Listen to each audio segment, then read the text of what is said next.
4:30টার সময় খেতে বসেছি। আমরা ছাদে রোদ খেতে গিয়ে রোদ খেয়ে খেয়ে পেট ভরে নিয়েছি।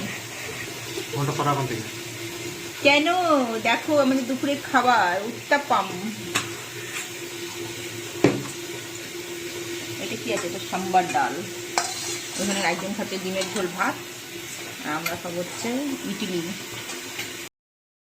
হ্যালো, আমি আবার চলে এসেছি রাত 11টার সময় রান্নাঘরে। সমস্ত এই কিছু করিনি আজকে, বসেইছিলাম, একটু ঘুমাচ্ছিলাম। এখন আমি বেগুন ভাজছি, সেগুলো রান্না। ভিডিওটা আমি এখানেই শেষ করছি, আবার দেখা হবে পরের ভিডিও নিয়ে।